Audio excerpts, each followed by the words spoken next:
Hey, how's it going? I'm here to rank the top 10 Star Trek feature films.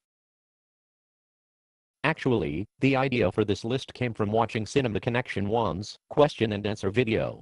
If you haven't checked out his videos, you should go to that link in the sidebar and watch him. He does some great movie reviews and really knows his stuff. Anyway, someone asked what were his favorite Star Trek movies and I thought, come on. I'm Trekkerbot, why haven't I done a list? So I got right to work. Now, you might be asking, why just 10? After all, there are only 11 Star Trek films, just rank them all.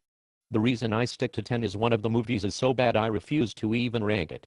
Star Trek V, The Final Frontier was directed by William Shatner, yes, Captain Kirk himself. You would think he would have some clue how to make a good Trek adventure, but this film was a horrible failure. Even number 10 on my list is miles above The Final Frontier, so I won't even bother to put it on the list. But enough of that, let's start the list. At number 10 is Nemesis, directed by Stuart Baird. The 10th Star Trek movie and the fourth and last featuring the Next Generation crew. The story involves a new Romulan leader who turns out to be a clone of Captain Picard with a plan to annihilate the Earth. It has its moments, but on the whole it feels like most of the cast and crew were just phoning it in. Not their best effort, and I can't really recommend it. A little better is number 9, Star Trek III, The Search for Spock, with actor-turned-director, Leonard Nimoy. I like this film, and it is fun to watch, but at times it just doesn't click. The casting of Christopher Lloyd is questionable. He does a good enough job, but his voice is so distinctive, it makes it hard to accept him as a fearsome Klingon. In this sequel to The Wrath of Khan, Captain Kirk must prevent the Klingons from learning the secrets of the Genesis device. All along the way he finds that Spock's Katra is trapped inside Dr. McCoy's mind. It really is an entertaining movie, however some bad production values and maybe a few first-time director mistakes cause me to rank it a little low. Directed by David Carson, Star Trek Generations is number 8 on my list. This is the bridge between the original cast and the Next Generation movies. It begins with Captain Kirk being lost while saving a group of alien refugees from the Nexus, an energy ribbon that is the gateway to another dimension. 80 years later, Picard and crew find that one of the refugees, Soren, desperately wants back into the Nexus. Destroying his son, he temporarily succeeds until Picard and Kirk stop him at the cost of James T. Kirk's life. The first part of the movie is brilliant, and there is an action-packed climax. Unfortunately, it takes place only 2/3 of the way in. The last third is slower and very anticlimactic. As a whole, it is good, but not great. 7th on my list is Star Trek VI, The Undiscovered Country. Directed by Nicholas Meyer. The original cast in a sort of allegory of the fall of the Soviet Union. The Klingon moon explodes, forcing their leader to open negotiations. Kirk and crew are sent to escort the Klingon Chancellor to the peace talks, but forces on both sides plot to stop the peace efforts. An exciting film, but it does suffer from some bad writing and some rather uninspired acting. On the plus side, Christopher Plummer does a great job as General Chan. This one is little uneven, but is worth an honorable mention. Moving up, my choice for number 6 is Star Trek Insurrection, directed by Next Generation actor Jonathan Frakes. In this film, Captain Picard and crew must save a group of aliens from an admiral wanting their secret of eternal youth. A decent movie, only marred by some attempts at forced humor. My only real criticism is this feels more like an extended episode rather than a feature film. 5th on the list is Star Trek, the motion picture, directed by Academy Award winner Robert Wise.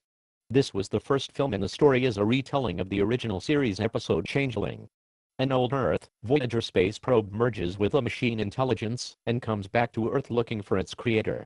I had a hard time deciding where to place this film. Technically speaking, it is a brilliant film, but its main problem is that it is too long. Some of the effects sequences just go on forever. However, the director's cut is an improvement, and the performances of Shatner, Nimoy, and DeForest are dead on. So it is definitely one of the better Star Trek outings. Number 4 is Star Trek First Contact, directed by Jonathan Frakes. Another Next Generation film, this pits Captain Picard's Enterprise against the Borg. The Borg attack Earth and send a probe into Earth's history to stop Zefram Cochrane from inventing warp drive and making first contact with the Vulcans. This is a marvelous Trek adventure, It introduces us to the Board Queen and is a showcase for Patrick Stewart's wonderful acting. Definitely a thumbs up. At 3 I have chosen Star Trek IV, The Voyage Home, directed by Leonard Nimoy.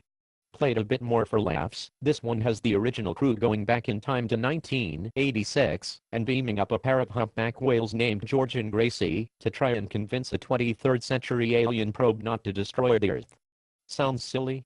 It is, but it's also a lot of fun, and by not taking itself too seriously it succeeds at being a great Star Trek film. Number 2 is the newest film on this list, and is simply titled Star Trek, directed by J.J. Abrams of Cloverfield and Lost fame. This one was a pleasant surprise for me. They said restarting the original Star Trek magic couldn't be done, and I agreed. Abrams proved us all wrong, and I for one am glad he did. It takes place in an altered timeline, so they are free to make changes, and yet the writers manage to stay true to the original series spirit. The new actors are perfect, and make the roles their own. Zachary Quinto is especially good, and succeeds at playing a great new version of Spock, even when acting right next to Leonard Nimoy. The 2009 Abrams film is a terrific addition to the Star Trek universe, and makes a great starting point for new fans. And finally, number 1 is Star Trek II, The Wrath of Khan. Directed by Nicholas Meyer. It is far and away the best, and I think the vast majority of Trek fans and non-fans agree. If you don't know, the title Wrath of Khan refers to the villain, Khan Noonien Singh, played by Ricardo Montalban. He is a genetically engineered superhuman from the 20th century who first appeared in the original series episode Space Seed. The movie is rich in Star Trek lore, and the characters are all written and acted true to their television portrayal. Yes, the acting is melodramatic and over the top, but that is just part of the fun. This movie has it all. There's action, drama, great humor, and Spock's solution brought a tear to my eye. I could go on, but it is enough to say The Wrath of Khan is by far the best Star Trek film. With 11 Star Trek movies over 30 years, you might think it was all played out. But with the renewed energy brought by J.J. Abrams, his future looks brighter than ever. It looks like Star Trek is going to live long and prosper.